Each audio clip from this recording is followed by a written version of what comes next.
जी मर्जी जो। शांताबेन शुरू कीजिए। श्री सद्गुरु देव स्तुति। हरि गीत। संसार सागर तारवा, जिन वाणी छे नौका भये, ज्ञानी सुकानी मया बिनाये, नाव पण तारे नहीं। काळमा शुद्धात्म ज्ञानी सुकानी, बहु बहु दोहयो, मुझ पुण्य राशि फळ्यो अहो, कहान तू नाविकमयो। अहो भक्त चिद आत्माना, श्रीमंधर वीर कुंदना, वायानंतर विभवो तारा, तारे नाव मुमुक्षुना, सदा दृष्टि तारी, विमय निज चैतन्य निरखे, अनेज्ञप्ति माही दरव गुण पर्याय विषय, निजायम्बी भावे परिणति स्वरूपे जय भये, निमितो वहवारो चिद घन विषय काई न मळे, हयु सत सत ज्ञान ज्ञान, धबके ने वज्रवाणी छुटे, ते वज्रे सुमुक्षु सत्व झलके, परद्रव्य ना तो तुटे, राग द्वेष रुचे न जंप न वळे, भावेंद्रिय मा अंसमा, टंकोत्कीर्ण अकंप ज्ञान महिमा, हृदये रहे सर्वदा, नित्य सुधा झरण चंद्र तने नमो, करुणा अकारक समुद्र तने नमो, हे ज्ञान पोषक सुमेघ तने नमो, आदासना जीवन शिल्पितने नमो, आदासना जीवन शिल्पितने नमो, उंडी उंडी उंडे थी सुख निधी, सतना वायु नित्य वहंती, वाणी चिन मूर्ती, तारी उर अनुभवना, सूक्ष्म भावे भरे, भाव ऊंडा विचारे, अभिनव महिमा चित्त माळावी गावी, चल गया क्या? रत्न पाऊं मन रथ मननो, पूरजो शक्तिशाळी, मन रथ होये रत्न पाऊं, मन रथ मननो पूरजो शक्तिशाली। बहुत सुंदर शांताबेन। अरे अच्छा, साहब मेरे को बहुत अच्छा प्रयास किया आपने। राग नहीं आती है आज। मैंने कोई बात नहीं, कोई बात नहीं। ये बार हिम्मत करिए भाई। बहुत सुंदर कार्य। आप पंडित जी आपका स्वागत है। हाँ, जय जिनेन्द्र। जय जिने। जय जी, जिनेन्द्र भाई साहब। आवाज आ रही है? बिल्कुल आ हाँ रही जी। है, हाँ जी, एकदम आ रही है। हम्म। आपका वीडियो नहीं आ रहा है। एक मिनट, एक मिनट, एक मिनट। जय जिनेन्द्र ये पंडित जी। हाँ प्रभु, जय जिनेन्द्र, जय जिनेन्द्र। जय जय। मैं जानबूझ के खोल नहीं रही हूँ। कोई बात जब हाँ नहीं। नहीं, कोई नहीं, कोई मुझे तो पता नहीं था खोल दिया है। मैं तो खोल नहीं हाँ रही थी कि वो फिर खराब हाँ हो जाता है। हाँ तो हाँ अब हाँ बता दिया, तो मुझे पहले बताते तो मैं कर दे। हाँ। आप शुरू कीजिए। आज कौन सा बॉल है आज अपना? 54। ये 53। 54 नंबर। हाँ, एक मिनट।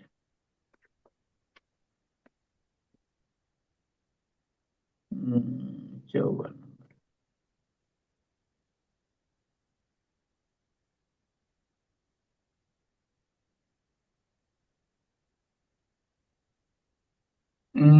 यहाँ 54 नंबर का निकाल लीजिए। ठीक है जी, आप शुरू कीजिए।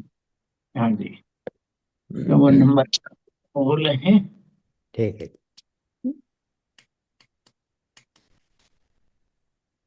नमो अरहन्ताणं, नमो सिद्धाणं, नमो आयर्याणं, नमो वज्रायाणं, नमो लोले सर्वसाधारणं।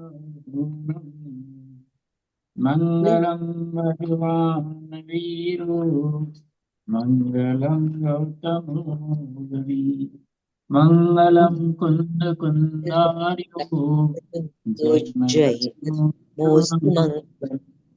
सर्वमंगल मांगल्यम सर्वकल्याण कारकम प्रधानम सर्वधर्माणां, जैनं जयतु शासनम्, जैनं जयतु शासनम्, जैनं जयतु शासनम्।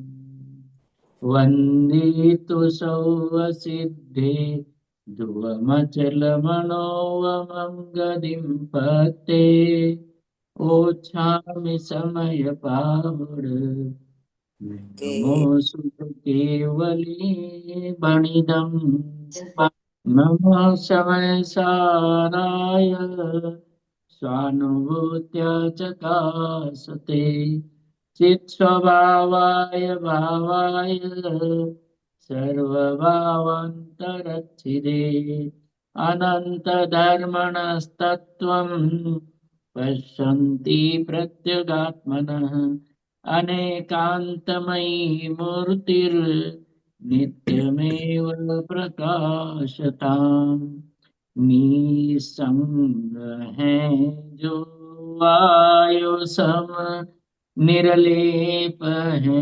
आकाश से, निज आत्म में ही विहरते, जीवन न पर की आस से, जिनके निकट सिंहादि पशु भी भूल जाते क्रूरता, उन दिव्य गुरुओं की अहो कैसी अलौकिक शूरता, त्रिकालवर्ती सर्व पंच परमेष्टि भगवंतों की जय हो। जय हो। त्रिकालवर्ती सर्व अकृत्रिम कृत्रिम चैत्य चैत्यालयों की जय हो। जय हो। त्रिकालवर्तिनी नित्य बोधिनी द्वादशांगमयी जिनवाणी माता की जय हो। जय हो। त्रिकालवर्ती 3 कम 9 करोड़ मुनिराजों की जय हो। जय हो। सनातन दिगंबर जैन धर्म की जय हो। परम उपकारी श्री सद्गुरुदेव की जय हो। जय हो। मात्र लालचंद भाई के द्वारा जो रहस्य बताए गए हैं, प्रकट किए गए, आवाज आ रही कुशल भाई? हाँ, ये आ रही है। हाँ जी, क्लियर आ रही एकदम है? स्पष्ट सुंदर आ रही अच्छे है। से आ रही है एकदम। है ना? तो अवेदनो ज्ञान बराबर ज्ञान अभेदनो अभेदने जाने छे, भेद ने मन जाने छे। ओके, ज्ञान भेद नहीं जाने छे, भेद नहीं मन जाने छे। जी, एक बात, इसका रिवर्स कर लीजिए।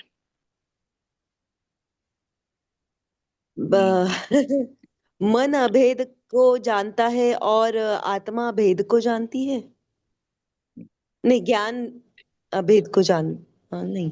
हाँ, बताइए जो बैठे। हाँ, मन अभेद, इसका रिवर्स पूछ रहे हो ना आप? तो जी जी। इसका रिवर्स आएगा कि मन अभेद को जानता है और ज्ञान भेद को जानता है।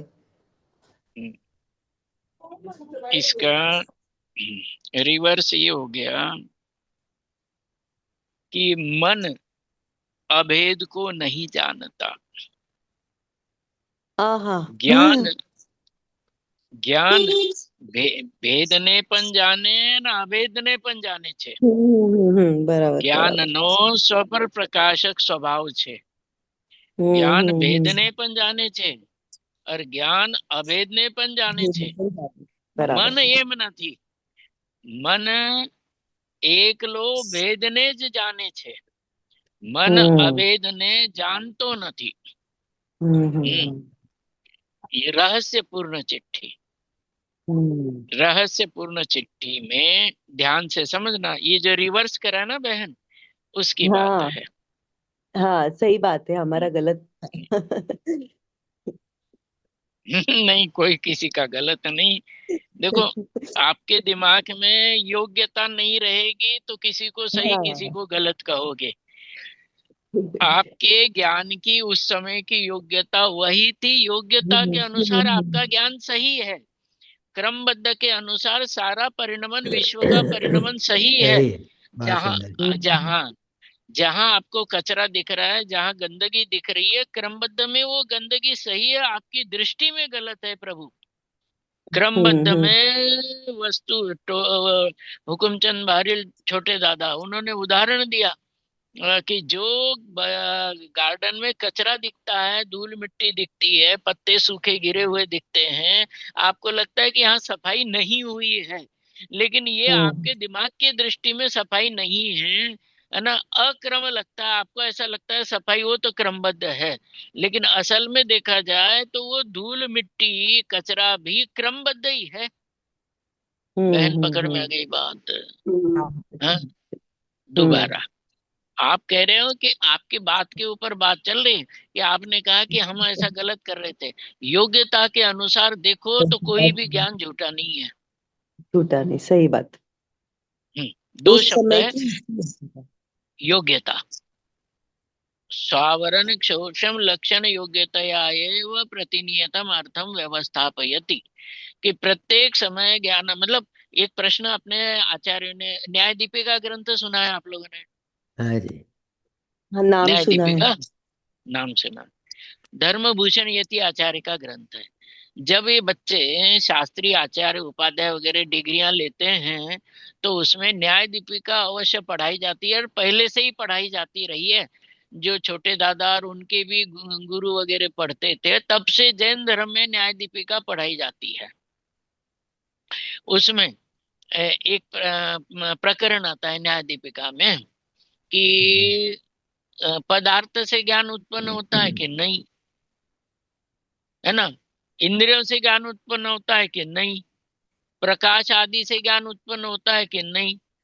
तो आचार्य से अन्य मत वाले, दूसरे धर्म वाले प्रश्न करते हैं कि ये बात बताओ, पदार्थ से ज्ञान उत्पन्न होता नहीं, इंद्रियों से ज्ञान उत्पन्न होता नहीं, प्रकाश से ज्ञान उत्पन्न होता नहीं, ज्ञानावरण के क्षयोपशम से भी ज्ञान उत्पन्न होता नहीं है, तो ये बताओ कि तुम्हारे जैन मत में ज्ञान कैसे उत्पन्न होता है? बहन, ज्ञान से, ज्ञान से ही उत्पन्न होता है। ज्ञान शब्द में नहीं, शास्त्र में नहीं, गुरु में नहीं, पदार्थ में नहीं, कर्म के क्षय या उपशम में नहीं, ज्ञान ज्ञान से ही होता है। ये सामान्य भाषा हो गई, न्याय की भाषा नहीं है। न्याय की भाषा क्या है? योग्यता, योग्यता, परीक्षा मुख, है ना। ये न्याय की भाषा नहीं थी आपकी, ये भाषा थी सामान्य ज्ञान। ज्ञान नहीं जाने छे।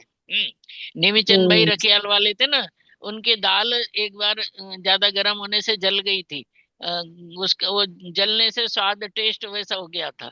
तो उन्होंने परिवार में पूछा, माँ से पूछा, माँ दाल कौन, मतलब दाल सामान्य भाषा, माँ भी संबोधन नहीं किया, दाल किसने बनाई? तो उधर से उनकी माँ ने जवाब दिया था, दाल तो दालें बनाई, दाल दालें बनाई। अब वो समझ गए मानक क्या कहना चाहती है कि प्रत्येक द्रव्य का परिणमन स्वतंत्र है। ज्ञान उस समय ज्ञान ज्ञान से ही ज्ञान को जानता है। देखो नया सूत्र है, ज्ञान ज्ञान से ज्ञान को ही जानता है। और ये तो है आगम वाक्य, ज्ञान ज्ञान से ज्ञानी को ही जानता है, ये अध्यात्म वाक्य है। हे प्रभु, ज्ञान ज्ञान से ज्ञान को जानता है, मतलब ज्ञान ज्ञानाकार ज्ञेय को जानता है, ये आगम वाक्य है। ज्ञान ज्ञान से ज्ञायक को जानता है, कि उस ज्ञेयाकार में ज्ञायक को देखता है, ये ज्ञानी का अध्यात्म का वाक्य है। ये आपका उत्तर सामान्य था, असल में न्याय की भाषा में सूत्र है, आचार्य ने सूत्र लिख रखे, स्वावरण क्षोभम लक्षण योग्यतया एव प्रतिनियतम अर्थम व्यवस्थापयति, कि वो जो पदार्थ है वो पदार्थ उस योग्यता से जानने में आता है। मतलब ज्ञान योग्यता से होता है, पदार्थ से नहीं होता है, कर्म के उदय से नहीं होता है, प्रकाश से नहीं होता है। ज्ञान तो अपनी योग्यता से होता है। इस एंगल से देखो तो आपने जो कहा ना कि नहीं हमने तो उल्टा बताया, कि ऐसा उल्टा और सीधा कुछ भी नहीं, उस समय योग्यता के अनुसार देखो तो ज्ञान सही है। देखो अब करते हैं आगे पीछे। ज्ञान अभेद को भी जानता है, वेद को भी जानता है, क्योंकि ज्ञान स्वपर प्रकाशक है। ज्ञान पर को भी जानता है, ज्ञान स्व को भी जानता है, क्योंकि ज्ञान स्वपर प्रकाशक है। ज्ञान जड़ को भी जानता है, ज्ञान चेतन को भी जानता है, क्योंकि ज्ञान स्वपर प्रकाशक है। ज्ञान शुद्धि को भी जानता है, ज्ञान अशुद्धि को भी जानता है। अभी दोपहर में स्वामी जी के प्रवचन सुन रहा था, उसमें एक बहुत बड़ी बात आई। कुशल भाई याद रखो क्या बात आई। ये स्वामी जी कहते हैं कि दो प्रकार है, एक उत्सर्ग मार्ग है, ये अपवाद मार्ग है, लिख लेना। एक उत्सर्ग मार्ग होता है, एक अपवाद मार्ग है। और हाँ, आगम में उत्सर्ग मार्ग क्या बताया और अध्यात्म में उत्सर्ग मार्ग क्या बताया, ये पढ़ाने का भाव है। आगम में उत्सर्ग मार्ग क्या है कि ठंड आपके बर्फ पड़ रही है बाहर, है ना, और स्नोफॉल हो रहा है, फिर उस स्नोफॉल में भी पहाड़ के ऊपर, बर्फ के पहाड़ के ऊपर जाकर के तप करना, ध्यान लगाना, ये है उत्सर्ग मार्ग। बारिश हो रही है तो जहाँ पेड़ के नीचे बड़ी बड़ी मोटी मोटी बूंदे शरीर पर गिर जाए, ऐसी जगह जाकर के तप करना। गर्मी के दिनों में जहाँ हाईएस्ट टेम्परेचर हो सकता है उस जगह जाकर के पत्थर पर बैठ करके तपस्या करना, ये उत्सर्ग मार्ग कहलाता है। अरे ठंड ज्यादा है, अब तो अपन घर में ही रहते हैं, इसको कहते हैं अपवाद मार्ग। ये आगम का अपवाद मार्ग है। सरल आचरण को अपना करके 28 मूल गुणों का पालन करना, सरल मार्ग अपना करके अनुव्रत का पालन करना, ये सुगम मार्ग, सरल मार्ग, इजी मार्ग जो होता है उसको तो कहते हैं अपवाद मार्ग। और कठोर से कठोर तप करना, जो कोई सोचे नहीं ऐसे तपों को करना, ये कहलाता है उत्सर्ग मार्ग। ये दोनों आगम के हैं। और आज स्वामी जी के प्रवचन में अध्यात्म का आ गया। ज्ञानी को अनुभूति का भी आग्रह नहीं होता। जिस काल में अनुभूति होती है वो उत्सर्ग मार्ग है। निर्विकल्प दशा उत्सर्ग मार्ग है और सविकल्प दशा अपवाद मार्ग है। अब अगला वाक्य ध्यान से सुनना प्रभु, और उसमें से ज्ञानी का अंतरंग कैसा होता है उसका विचार करना। सुनना अगला वाक्य क्या है।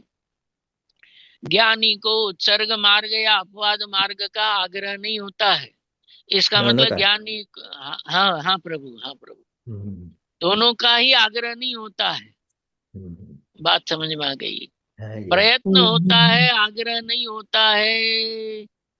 प्रयत्न होता है, आग्रह नहीं होता है। जैसे उदाहरण बीच में बता रहा हूँ, कि आदिनाथ भगवान ने 6 महीने का उपवास का नियम लिया और बाकी 23 तीर्थंकरों ने 2 दिन का उपवास का नियम लिया। इसको उपवास को कहते दीक्षोपवास। दीक्षा लेते समय उपवास करना जरूरी है, नियम है। अब किसी ने 1 दिन का उपवास किया, किसी ने 2 दिन की मतलब नहीं है ज्यादा या छोटा या बड़ा, लेकिन दीक्षा लेते समय गृहस्थ उपवास धारण करके ही दीक्षा लेता है, ये नियम है। जब वो नियम दीक्षा लेकर के उपवास करता है तो वहां 1 दिन 2 दिन वो मतलब नहीं है, उपवास करेगा। आदिनाथ भगवान ने कितने दिन का उपवास किया? जवाब 6 आप महीने लोगों को देने हैं, 6 महीने 6 का। 6 महीने 6 महीने का। बाकी 23 तीर्थंकर 23 तीर्थंकरों ने कितने दिन का उपवास का नियम लिया? 2 2 दिन दिन का। 2 2 दिन दिन का। 2 2 दिन दिन का। वहां प्रश्न किया टोडरमल जी ने मोक्ष और प्रकाशक में कि आदिनाथ भगवान में जितनी शक्ति थी शरीर की, उतनी शक्ति बाकी 23 तीर्थंकरों में भी थी। भाई शक्ति तो कम ज्यादा थी नहीं बाकी 23 में, और आदिनाथ भगवान में ज्यादा थे ऐसा नहीं। सभी तीर्थंकर जन्म से ही अतुल बल वाले होते हैं, उनका अनंत बल उनके शरीर में होता है। हाँ जी हाँ, तो फिर वो ऐसा क्यों? ऐसा क्यों बताओ, आप लोग बता दो, कुछ पता हो तो।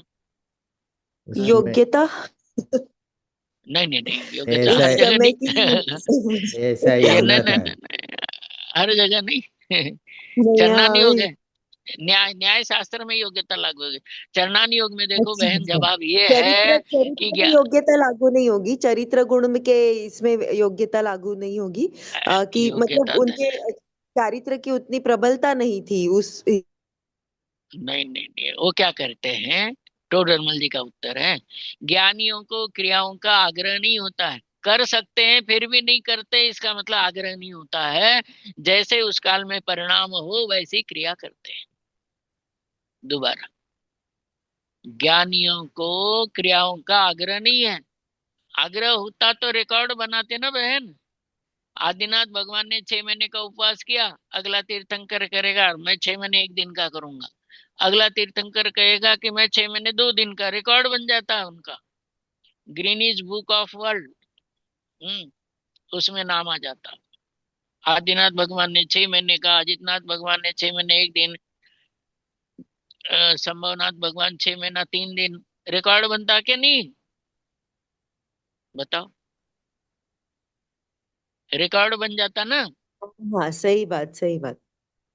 हम्म, तो आचार्यों को आचार्य क्या, कोई भी ज्ञानी, कोई भी तीर्थंकर हो, तीर्थंकर भी ज्ञानी है सम्यक दृष्टि जी, मुनि भी ज्ञानी सम्यक दृष्टि जी, 5वें गुण स्वामी जी भी ज्ञानी सम्यक दृष्टि, मतलब सम्यक दृष्टि जीवों को क्रियाओं का आग्रह नहीं होता है। आप एक बात बताओ, सामान्य बात है, स्वामी जी में इतनी अंदर से क्रियाओं की मतलब निर्मलता थी द्रव्य क्रिया की, कि वो केवल कपड़े भी उतार देते तो मुनि बन जाते। कुशल भाई, स्वामी जी कपड़े भी उतार देते हैं तो आज के मुनियों से अच्छे बन जाते। हाँ क्यों? पक्की बात कि है। चारित्र का पालन निर्विचार करते थे, हाँ जी लेकिन बहुत आग्रह नहीं सुंदर, होता है। बहुत सुंदर हाँ बातें थे। प्रभु, हाँ, कि प्रभु स्वामी जी का तो जीवन इतना पवित्र और इतना क्या बताया आप लोगों को। जिसने देखा उसने सुना, जिसने सुना जिसका भाव जैसा बन जाए। कुल मिलाकर के बात है कि पुण्य और पवित्रता का संयोग पूज्य गुरुदेव श्री, 2 शब्दों में, 2 शब्दों में, हाँ, स्वामी जी को 2 शब्दों में डिफाइन कर सकते हो आप प्रभु, पुण्य प्लस पवित्रता, पुण्य प्लस पवित्रता इक्वल टू पूज्य गुरुदेव श्री। तीसरा वर्ड काम में लेने की जरूरत नहीं है। बहुत सुंदर। हाँ जी, तीसरा वर्ड लेने की जरूरत नहीं है प्रभु, तीसरा वर्ड कि पुण्य, समझ में आ गई बात? पुण्य जो है,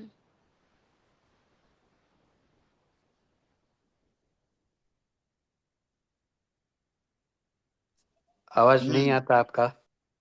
हाँ अब आएगी, बीच में फोन आया था, बीच में कोई फोन आ गया था वो काट दिया। बात समझ में आ गई?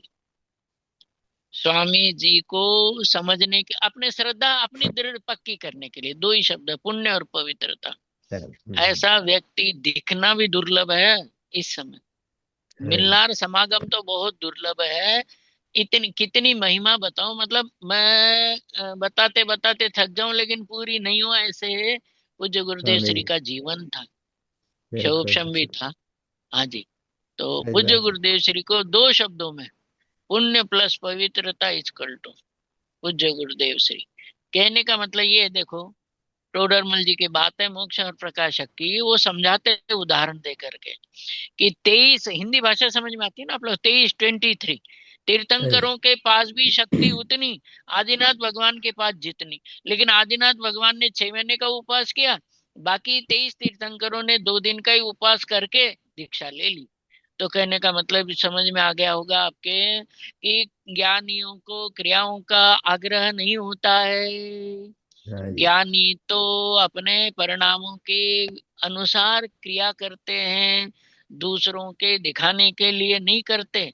आप ये बताओ, आदिनाथ भगवान ने 6 महीने का किया तो अजितनाथ भगवान 6 महीने 10 दिन का कर सकते थे कि नहीं? कर सकते थे। कर सकते। हाँ जी, कर सकते, कोई नहीं थी, कोई परेशानी नहीं थी। लेकिन दर्शन को प्रदर्शन के लिए नहीं करते। हम लोगों के परिणाम अपने देख लेना चाहिए कि अंतरंग में चैतन्य की धधक धक, मतलब अपने अंतरंग में चैतन्य की जिज्ञासा है क्या नहीं है, बात वो है। अब बात ये है कि न्याय की भाषा में ये कहा गया है कि योग्यता के अनुसार ज्ञान होता है, और वो ज्ञान में शक्ति कितनी। हाँ प्रभु, 4 बातें बताई है, गति, जाति, शक्ति और स्थिति। रहस्यपूर्ण चिट्ठी, रहस्यपूर्ण चिट्ठी की वो बात चली है ना अपने, 1 मिनट, और पिछली बार की चर्चा। पंडित जी फिर से बोलिए नहीं, 4। हाँ, गति, जाति, जाति, स्थिति। एक सेकंड, नहीं वो तो 4 है ही, जो पिछली बार अपन चर्चा कर रहे थे वो भी अलग है ना। एक तो है गति, हाँ जी, और एक है शक्ति, हाँ जी, एक है शक्ति जाति, और एक है सत्ता। इसके ब्रैकेट में नीचे लिख लेना, वो है निमित्त उपादान चिट्ठी पंडित बनारसी दास जी। ब्रैकेट में आपको रेफरेंस याद रह जाए कि 4 की चर्चा निमित्त उपादान चिट्ठी में बनारसी दास जी ने की है। एक तो गति, शक्ति, जाति और सत्ता। और ये जो है उन्होंने ज्ञान में भी घटाया, चारित्र में घटाया। पहले तो ये सुन लेना, गति, जाति और ये पिछली बार जो चर्चा अपनी अधूरी रह गई थी, वो कौन सी थी? रहस्यपूर्ण चिट्ठी की ही थी, याद आ गया? रहस्यपूर्ण चिट्ठी की ही पिछली बार चर्चा मुझे अब याद आ गई कि वो अधूरी रह गई थी अपनी चर्चा, ये निमित्त उपादान चिट्ठी की। और अभी जो बात आ रही है, हाँ बहन, ये जो बोल है ना 54 नंबर का बोल, अवेद ने ज्ञान जाने छे रहस्यपूर्ण चिट्ठी में से है।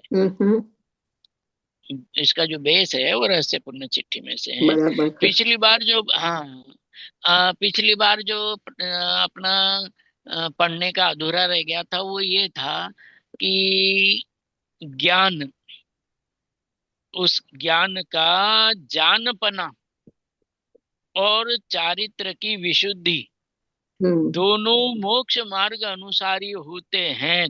तो अंतरंग में अभी ग्रंथि भेद नहीं हुआ है तो भी उसके ज्ञान में और चारित्र की विशुद्धि में गर्भित शुद्धता होती है। हरि ने दोबारा धीरे धीरे, अच्छा, गर्भित शुद्धता किस में होती है? Question number 1। कि गर्भित शुद्धता 2 में बताई बनारसी दास जी ने निमित्त उपादान चिट्ठी में। गर्भित ऐसे छोटे छोटे बच्चों की तरह पढ़ना है अपन को अध्यात्म को। गर्भित शुद्धता किस किस में होती है? निमित्त उपादान के अनुसार, निमित्त उपादान चिट्ठी के अनुसार गर्भित शुद्धता 2 में होती है। एक तो ज्ञान में होती है, दूसरे चारित्र में होती है। सम्यक दर्शन, दूसरा पॉइंट, सम्यक दर्शन के अभाव में भी ज्ञान में गर्भित शुद्धता स्वीकार की गई है, चारित्र में भी गर्भित शुद्धता स्वीकार की गई है। सम्यक दर्शन होने के बाद तो ज्ञान में, चारित्र में, दोनों में शुद्धता होती है, प्रकट शुद्धता होती है। देखो प्रभु, ऐसा चार्ट बना लो। शुद्धता 2 प्रकार की, एक गर्भित शुद्धता और एक प्रकट शुद्धता। एक गर्भित शुद्धता और एक है प्रकट शुद्धता। सम्यक दर्शन के अभाव में जो शुद्धता होती है उसको गर्भित शुद्धता माना गया है, और सम्यक दर्शन के बाद जो शुद्धता है वो तो प्रकट शुद्धता है। मिथ्यात्व के अभाव में शुद्धता नहीं है लेकिन गर्भित शुद्धता है। तो गर्भित शुद्धता किस किस में पाई जाती है? तो गर्भित शुद्धता एक तो पाई जाती है ज्ञान में, और दूसरी पाई जाती है दर्शन में, ये चारित्र में, है ना। तो सम्यक दर्शन के अभाव में शुद्धता, कि भाई ये तो नया मार्ग नहीं। निमित्त उपादान चिट्ठी में बनारसी दास जी ने लिखा है। लेकिन कौन से ज्ञान में, कौन से चारित्र में शुद्धता है? कौन से ज्ञान में, कौन से चारित्र में गर्भित शुद्धता होती है? तो कहते मोक्ष मार्गानुसारी ज्ञान में और मोक्ष मार्गानुसारी चारित्र में। समझ में आ गई बात? छोटे छोटे वाक्यों में समझाने की हमारी वो टीचर रहे ना, समझाने का वो आग्रह रहता है कि कौन से ज्ञान में और कौन से चारित्र में सम्यक दर्शन के अभाव में भी शुद्धता रहती है। तो जो मोक्ष मार्गानुसारी ज्ञान हो उस ज्ञान में, और जो मोक्ष मार्गानुसारी चारित्र हो उसमें, दोनों में, समझ में आ गई बात? दोनों में सम्यक ग्रंथि भेद के अभाव में, सम्यक दर्शन के अभाव में भी शुद्धता गर्भित होती है या गर्भित शुद्धता होती है। समझ में आ गया? आज इतना भी पढ़ लेंगे तो साधा है, पूरा समझ लेना। तो आजी प्रभु, इतना अभी पूरा नहीं हुआ है लेकिन पढ़ाएंगे अभी। और पंडित जी मिले तो पढ़ लो भाई। अच्छी बात है। हाँ अच्छी बात है। हम कषाय के लिए मतलब कि शक्ति अपेक्षा है अभी प्रकट होगी, ऐसा अर्थ है। अभी हाँ, है तो बहन, शक्ति अपेक्षा है, इसका मतलब गर्भित है, गर्भित है, अंदर पड़ी है, अंदर पड़ी है। यस, मैं ऐसा उदाहरण बताऊं आपको। दर्शन, भगवान के दर्शन करते हैं, एक बात। जिनवाणी का स्वाध्याय करते हैं, दूसरी बात। जीवन में अपनी शक्ति के अनुसार अनुव्रत वगैरह धारण करते, व्रतादिक धारण करते, नियम ले लेते हैं। तो ऐसे सैकड़ों उदाहरण बन जाएंगे, बहुत सारे उदाहरण बन जाएंगे। जिन दर्शन में गर्भित शुद्धता है क्या नहीं है, आपसे क्वेश्चन है, आपको केवल सुनना नहीं जवाब भी देना है। जिन दर्शन में गर्भित शुद्धता है या नहीं है, समय दर्शन नहीं है अभी, स्वाध्याय में है। तो आप तो अभी ये माहौल देख के कह रहे हैं नहीं, मोक्ष मार्ग अनुसारी होगा तो कंडीशनल। ये जवाब घुमा फिरा के दिया, ये घुमा फिरा के दिया जवाब। ये प्रभु घुमा फिरा करके बता रहे हो आप। कंडीशनल जवाब दे रहे, और सही जवाब यही है। बात सही है, बात ये है। जैन अपन भगवान के दर्शन करते, स्वाध्याय कर रहे अभी। जिनवाणी काने पड़े, स्वामी जी कहते ना, सांभळवा મળતી નથી, जिनवानी सुनने को नहीं मिले प्रभु। ये तो बराबर। आपका और हमारा पुण्य का उदय है हम्म, कि जिनवानी सुन रहे, कान में पड़ रही है, नहीं तो जिनवानी कौन सुना रहा है? ऐसे शुद्ध जिनवानी। बात सही समझ बात में है, आ गई? बिल्कुल सही हाँ बात जी, है। ये सही बात है। बिल्कुल सही बात। तेरे पंडित जी के मुंह से तो और सही बात निकलेगी कि स्वामी जी का योग नहीं हो तो कौन बताए कि ये वैदेही नाथ है। बराबर है। त्रिकाली ध्रुव चैतन्य गायक भगवान आत्मा ही एकमात्र आराधने योग्य है। स्वामी जी के अलावा किसने बताया? तीर्थंकर ने बताया या स्वामी जी ने बताया? बस प्रभु, बात तो ये है। देखो ये जो आपने जिनवानी, 1 मिनट पहले बताया वैदेही नाथ की बात, वो एकदम हाँ जी, सही है। सिमंदर भगवान की बात उनके मुंह से सुनने के बाद श्रद्धा पूर्वक बैठता है ज्ञान में। बाकी बराबर। और कभी से कहीं से भी इतनी बैठे नहीं। हाँ, नहीं नहीं नहीं नहीं, कहीं भी नहीं, दूर दूर तक कहीं भी जाओ आप। अरे प्रभु, हम तो ये कहते हैं कि वर्तमान में जगह जगह श्रीमत के नाम से, इनके नाम से, उनके नाम से दुनिया भर के जो बने हैं, अरे वो उनसे हमें बाकी बोर्ड से क्या लेना देना? हम तो मूल चैतन्य तत्व की बात होनी चाहिए। जे स्वरूप समझा बिना पाम्यू दुख नन, समझाऊं ते पद नमू श्री सदगुरु भगवन। पूज्य गुरुदेव श्री ने हमको ये बात बताई, वो स्वरूप बताया, वो स्वरूप दिखाया है कि जिसको अनादिकाल से जीव ने जाना नहीं, इसलिए अनंत दुखों को भोगता रहा है।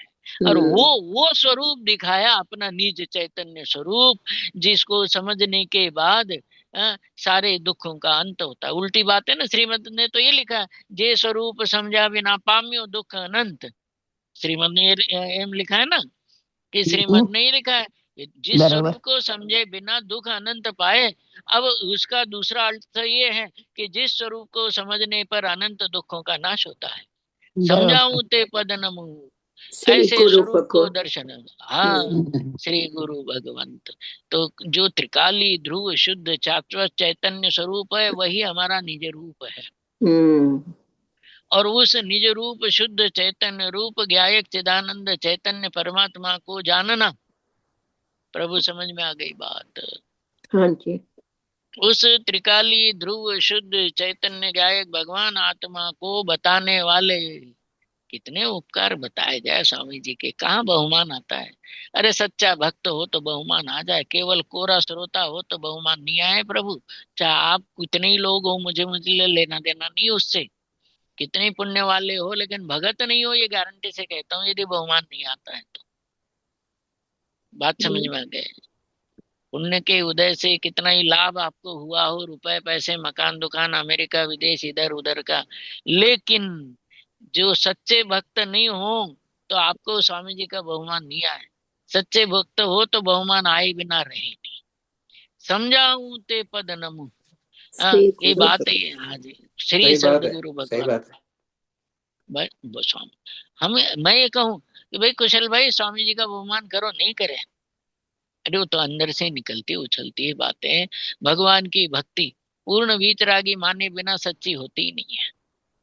और इससे ये सिद्ध होता है कि भगवान की भक्ति अपने लिए करते, भगवान के लिए नहीं करते। सच्ची बात कौन है। कौन कह रहा है सच्ची बात है? हाँ जी। समझ में आ गई? सब पकड़ में आ गई बात? दोबारा हाँ जी, हाँ जी। हाँ, सभी सभी एक साथ कहे ना कि सही बात है। क्यों? कि देखो दोबारा, कि भगवान को पूर्ण वीतरागी माने बिना भगवान की सच्ची भक्ति होती नहीं, इसलिए भगवान की भक्ति भगवान के लिए नहीं, अपने लिए होती है। ये सही बात है। सही अपने बात, लिए सही होती है, बात है। सच्ची हाँ जी, बात है। सच्ची बात हुई है। क्योंकि भगवान तो पूर्ण यस। वीतरागी माने बिना भगवान की सच्ची भक्ति होती नहीं।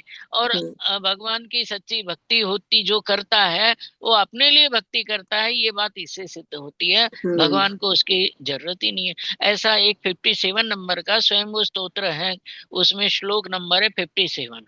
समंत भद्र ने 24 तीर्थंकरों की स्तुति की है, उसमें लिखते हैं, न पूजयार्थस्त्वयि वीतरागे न निंदया नाथ विवांत वैरे, तथापि ते पुण्य गुण स्मृतिर्न चित्रम चित्रम पुनाति दुरितांजनेभ्य।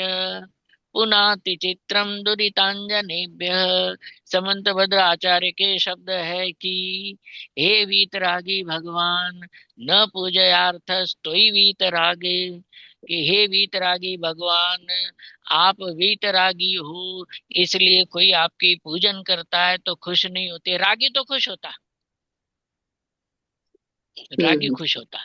यस आप वीतरागी हो, आप वीतरागी हो, इसलिए न पूजयार्थ, अर्थ मतलब प्रयोजन। कोई आपकी पूजन करता है तो आपको कोई लेना देना नहीं, कोई नहीं करता है तो भी कोई लेना देना कुछ लेना देना नहीं। हाँ, क्योंकि आप वीतरागी हो।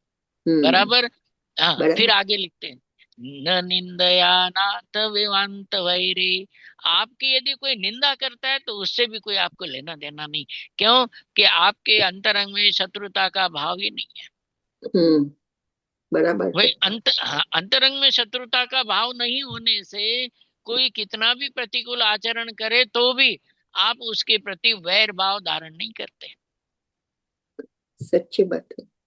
हाँ, तो ये दोनों बातें सच्ची है। फिर आगे क्या लिखा, तथापि ते पुण्य गुण स्मृतिर्न, फिर भी जो आपके गुणों का स्मरण करता है ना, पुनाति चित्रम दुरितांजनेभ्य, उस व्यक्ति के अंजन मतलब पाप दूर नष्ट हो जाते हैं। हाँ जी। जो आप वीतरागी हो, पूजन से लेना देना नहीं, निंदा से कोई मतलब नहीं, फिर भी आपके पुण्य पवित्र गुणों का जो स्मरण करता है उस जीव, वह जीव पाप भावों से बचता है। सच्ची बात है। वो जीव खुद ही पाप भावों से बचता है। तो कहने का मतलब देखो, बहुमान की बात थी। भगवान का जितना बहुमान करोगे, गुरुदेव श्री का जितना बहुमान करोगे, अंतरंग में जिनवाणी का जितना बहुमान करोगे उतना अधिक है। बात अपनी है कि जिन दर्शन करते, भगवान के दर्शन करते हैं, उस भगवान के दर्शन में गर्भित शुद्धता है अथवा नहीं है या नहीं है। तो आपने कहा कि है, तो मैं अगला क्वेश्चन ये है कि प्रभु आपने ये तो कह दिया कि भगवान की दर्शन में, जिनवाणी के स्वाध्याय में, व्रत आदि के पालन करने में गर्भित शुद्धता है, लेकिन बात भी आपने सही बताई, जवाब भी सही दिया, लेकिन अगला क्वेश्चन ये कि कैसे, आप मुझे समझाओ।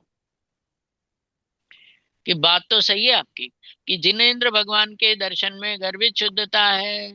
गर्भित शुद्धता कैसे है? कि जिन दर्शन कर निज दर्शन पा, ये जिनेंद्र भगवान के समान ही, समझ में आ गई बात। सिद्ध के समान ही मेरी आत्मा है। सिद्धों को नमस्कार करते हुए यदि अपने आत्मा याद आती है तो, समझ में आ गई बात।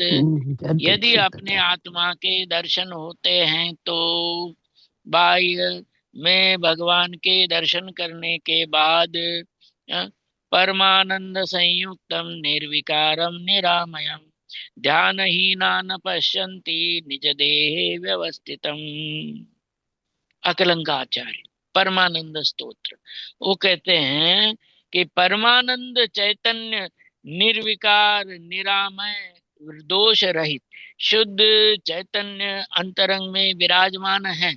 लेकिन अंतरंग में विद्यमान जो शुद्ध चैतन्य है, उस शुद्ध चैतन्य को ध्यान ही न पश्यन्ति, उसका ध्यान नहीं करने वाला उसको देख नहीं पाता।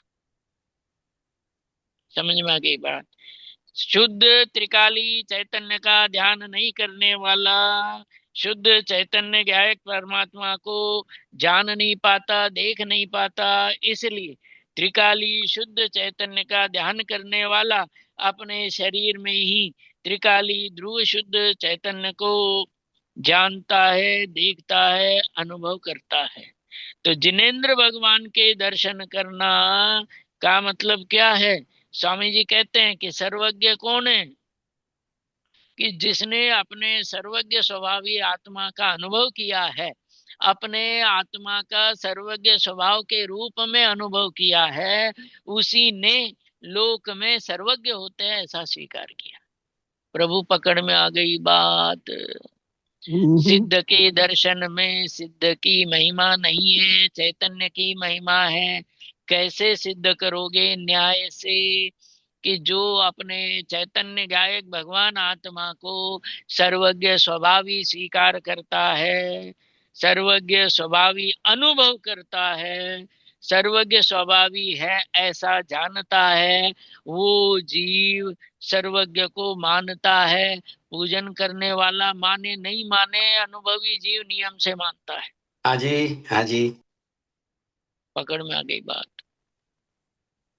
दोबारा कि त्रिकाली शुद्ध चैतन्य गायक भगवान आत्मा सर्वज्ञ स्वभावी है ऐसा अनुभव करने वाला ही लोक में देखो, अंतरंग में चैतन्य को सर्वज्ञ स्वभावी स्वीकार किए बिना सर्वज्ञ होता है दुनिया में, विश्व में, वर्ल्ड में, वो बात तभी तक सत्य नहीं है जब तक अंतरंग में सर्वज्ञ स्वभावी चैतन्य आत्मा का अनुभव नहीं होता है। सही बात है। बोलो सही है। बिल्कुल हाँ बिल्कुल जी, सही है।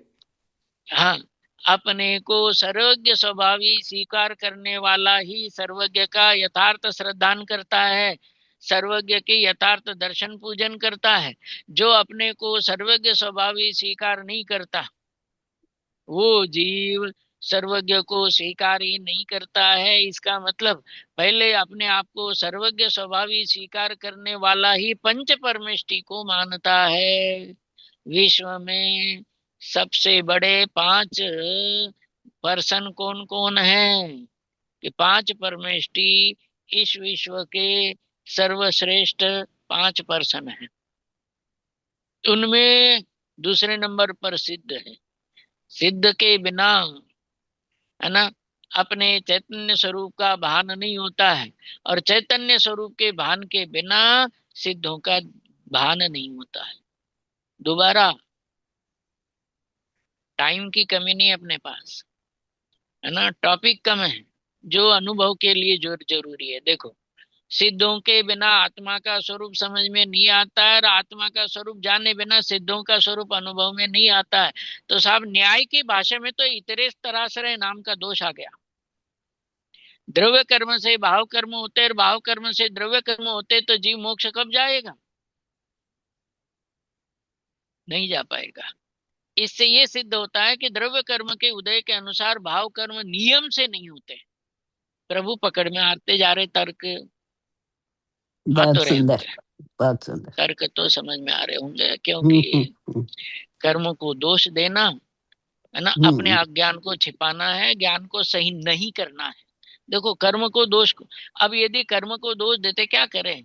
कर्मनी स्थिति, कर्मनी स्थिति जेम छे, ऐसा नहीं है प्रभु। कर्म की जो स्थिति है, कर्म का उदय कर्म में है, तुम्हारे परिणामों में नहीं है। कर्म के उदय के अनुसार तुम्हारे परिणाम भी नहीं होते। एक सिद्धांत हमेशा लिख लेना कि कर्म के उदय के अनुसार विकार होने लगे तो ये जीव कभी, कोई भी जीव मोक्ष जा ही नहीं पाएगा।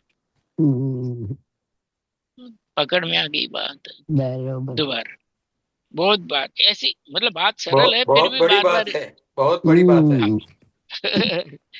आचार्य ने ये प्रवचन सार, जयसेनाचार्य, प्रवचन सार जयसेनाचार्य, वो कहते हैं कि वो प्रवचन सार में गाथा नंबर याद नहीं प्रभु, प्रवचन सार में जयसेनाचार्य ने लिखा है 95 या उसके आसपास कोई गाथाएं होंगी, जिसमें ये बताया कि द्रव्य कर्म के अनुसार भाव कर्म होने लगे, मतलब कर्म के उदय से विकार होने लगे, तो कोई जीव मोक्ष कभी भी नहीं जा पाएगा। कभी मोक्ष होगा ही नहीं, मोक्ष नाम के तत्व की सिद्धि नहीं होगी। फिर इससे ये सिद्ध होता है मोक्ष है कि है, मोक्ष है ये सिद्ध करता है कि कर्म के उदय के अनुसार कभी भी विकार नहीं होते, या तो कम होंगे या ज्यादा होंगे। कर्म के उदय के अनुसार हूबहू नेक टू नेक, क्या कहेंगे जो भी आप कहोगे आप समझ लेना, लेकिन इतना समझना कि कर्म के उदय के अनुसार विकार नहीं होते, कर्म के उदय से विकार नहीं होते हैं।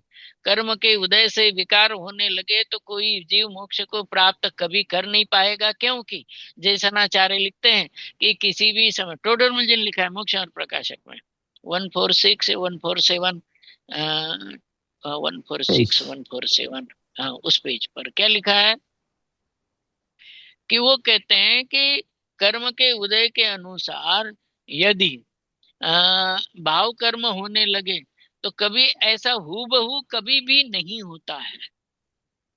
अनेक समय के कर्म परमाणु उदय में आते हैं। एक बात और लिखी है प्रभु, देखो एक टॉपिक चला है तो आपके सामने रखता हूँ। बात यह है कि द्रव्यलिंगी कहाँ तक जाता है। जवाब देने हैं प्रभु आप लोगों को, भले ही खिड़कियां बंद करके बैठे हो लेकिन जवाब तो देते रहो। नवमी नव ग्रह ग्रह तक। नवे ग्रह नवग्रह। और मिथ्या दृष्टियां, द्रव्यलिंगी कहते मिथ्या दृष्टि समझना,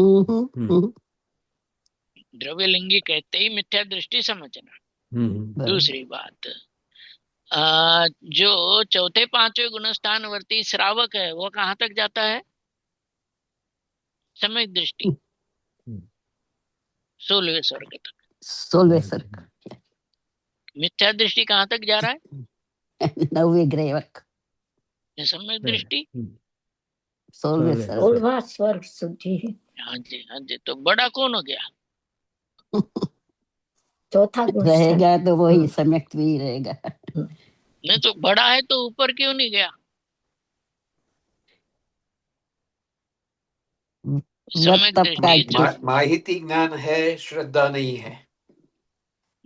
वो तो आप तो है ना घुमा फिरा के जवाब दे दिया करो। शुष्क ज्ञानी छे। कुछ नहीं है, बात इतनी है प्रभु।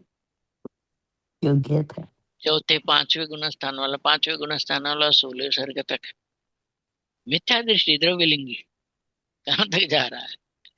ये मिथ्या दृष्टि द्रव्यलिंगी तो 9वें ग्रह तक जा रहा है।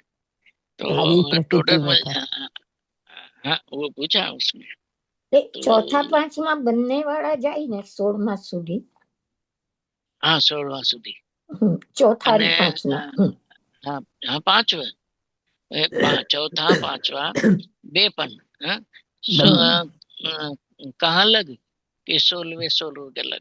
और द्रव्यलिंगी मिथ्या दृष्टि 9वें ग्रह तक।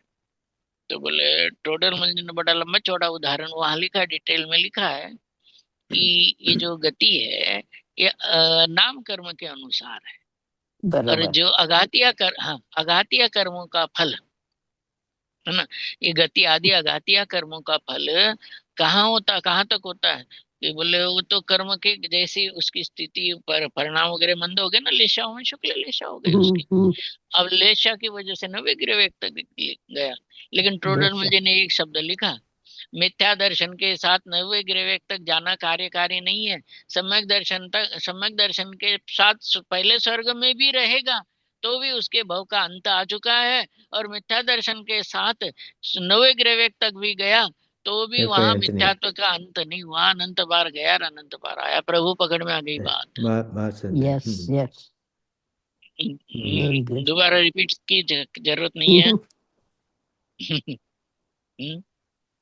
जीव जो है मतलब जिनवाणी समझने में भी कैसी कैसी बातें सामने आती है, बताओ। बात समझ में आ गई न। जो मिथ्या दृष्टि जीव है उसके कषाय की लेशा मंदता इतनी है कि वो उसको जैसे कोई उसके ऊपर तलवार भी चला दे तो खड़ा नहीं होगा। और सम्यक दृष्टि जीव है, 5वें गुणस्थान है कि मैं तुझे मारूंगा तो ये अपने पहले ही पिस्टल निकाल करके उसको मार देगा, तलवार निकाल करके उसको मार देगा। सम्यक दृष्टि है। जबकि मिथ्या दृष्टि की कषाय इतनी मंद कि कोई उसके ऊपर उपसर्ग करे तो भी शत्रुता का भाव, तीव्र कषाय वाला भाव नहीं करे। समझ में आ गई बात। मिथ्यात्व में कोई जीव मंद कषाय वाला है तो आपको ये लगेगा कि अरे ये तो द्रव्यलिंगी भावलिंगी संत है। बात समझ में। वर्तमान की बात नहीं हो, पंचम काल है हुंडा काल। चौथे काल में ऐसे मुनि जो द्रव्यलिंगी हुए 9वें ग्रह तक गए।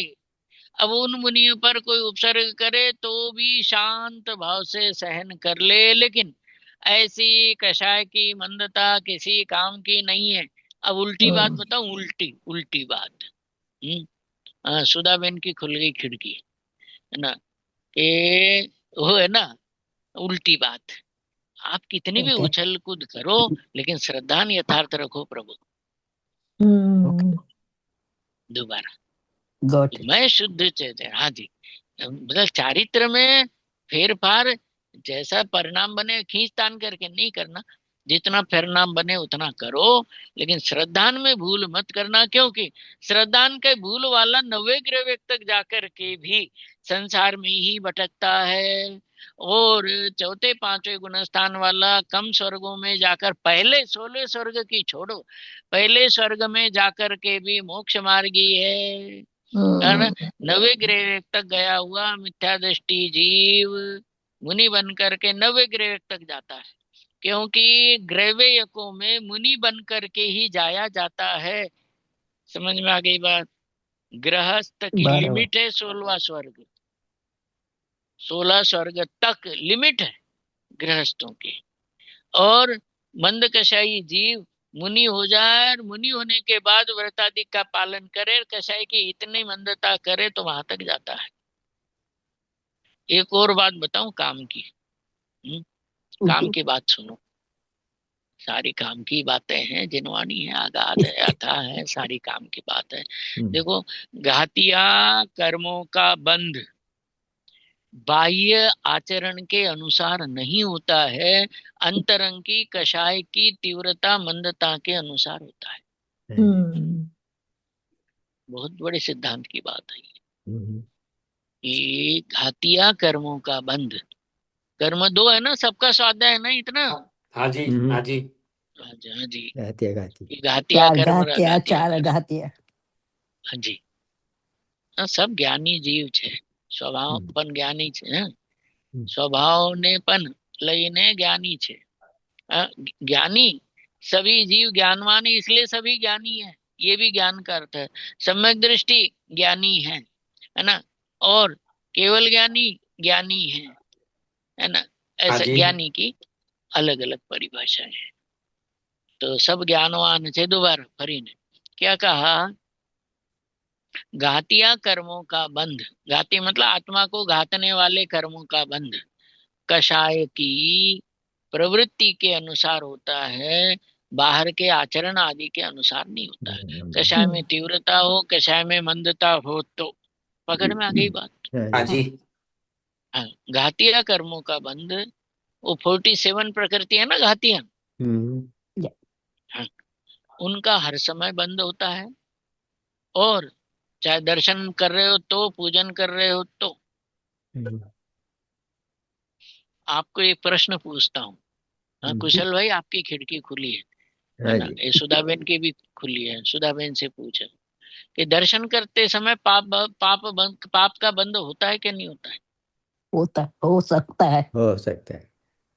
होता है। नहीं होता है। कैसे? कि 47 प्रकृतियां पाप रूप है, ओके। और ध्रुव बंदी है, निरंतर बनती रहती है। तो दर्शन कर रहे हो तो, पूजन कर रहे हो तो, बराबर होता ही रहता है। बराबर, होता ही रहता है। कंटिन्यूअस, हर समय। बराबर, हर समय होता है। इसलिए पाप का बंध उस समय भी हो रहा है। अब ये जो अपना 247 पेज पर लिखा है टोटल मिल ने, जो बात मैं आपसे कह रहा हूँ, घातिया कर्मों का बंध बाह्य आचरण के अनुसार नहीं होता है। किसी ने अनुव्रत ले लिया, बाहर में महाव्रत ले लिया है, तो घातिया कर्मों का बंध नहीं होता हो, ऐसा नहीं है, नहीं है।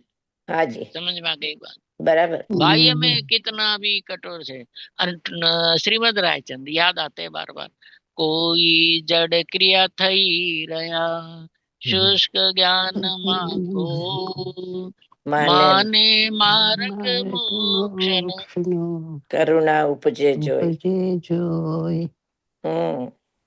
किस पर करुणा की? એટલે દર્શન પૂજન વખતે પણ ઘાતી કર્મ નો બંધ થઈ શકે એવું ને? ના થાય થઈ શકે નહીં, થાય જ છે, થઈ શકે નહીં બેન, થાય જ છે। पंडित जी, खाली 4 घातिया कर्म की बात नहीं है, एक्चुअली तो 8 कर्म में से आयुष्य के सिवा सब कर्म का बंधन चालू ही रहता है, राइट?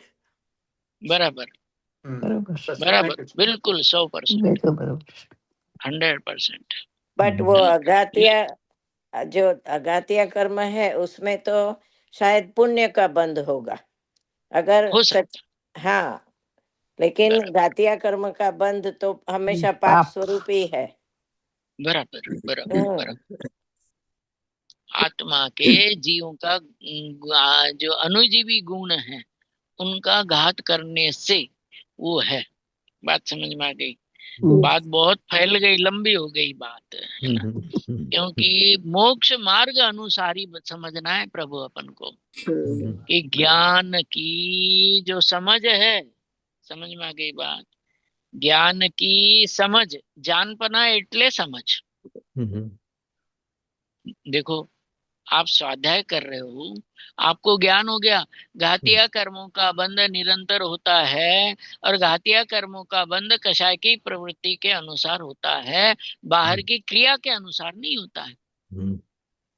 बराबर। 247 मोक्षार्थ प्रकाशन 7वां अध्याय। ये बात समझ ली हमने, सुन ली। लेकिन अब सुनने के बाद यदि अपने अंतरंग में समझ में फर्क नहीं पड़े तो कोई फायदा नहीं है। दोबारा, समझ में फर्क पड़ने का नाम समझ है, बराबर। बाकी तो ज्ञान है। ज्ञान करना और जानना दो अलग बात है। आज समझ में आ गई? क्लियर हो गई आज? जानना और समझना दो अलग चीजें हैं प्रभु। हाँ जी। कि अपने आप को वैसा ही अनुभव करना जैसा अपना स्वरूप जिन्वागम में बताया, ये तो हो गई ज्ञान की समझ। देखो, ज्ञान की समझ भी सविकल्प निर्विकल्प दो प्रकार की होती है। कि आत्मा के अनुभव के लिए तड़प होना, धगस होना, जानने का प्रयत्न करना, इसका नाम समझ है। बराबर अब सुन लिया। अब हाँ, फिर अब स्वाध्याय का टाइम हो गया, तो पंडित जी अब अगले संडे मिलेंगे। क्या बताया क्या नहीं अगली बार देखेंगे। हाँ, बाय बाय कर दो आप, टाटा बाय बाय हो जाए। प्रभु इसको समझ नहीं कहते हैं। आज ज्ञान एक जोड़ लिया, कल दूसरा ज्ञान जोड़ लिया, इसको समझ नहीं कहते। पंडित जी, एक सवाल उठता है कि आपने कि भाई मिथ्यात्व दर्शन है तो कर्म तो बनते ही रहते दर्शन के टाइम में भी। अगर हमारी उस टाइम भाव में मंदता है, कसा है, तो उसका तारतम्यता में कुछ फर्क आएगा कि से बराबर वही रहेगा? देखो, जवाब आपने खुद ही दे दिया है, उसी में जवाब छिपा हुआ है, आंसर उसी में है बहन। समझ आ गया है ना? नवे ग्रेवेक तक जाता है मिथ्यात्व में जीव, तो तारतम्य का फर्क तो है कि नहीं है? एक मिथ्यात्व वो है जो नवे ग्रेवेक तक भी साथ जाता है ना? और एक मिथ्यात्व वो है जो 7वें नरक तक जाता है। तो तारतम्य तो दोनों ही जगह है। अपर लिमिट हाँ, मिथ्यात्व की अपर लिमिट 9वां गिरवेक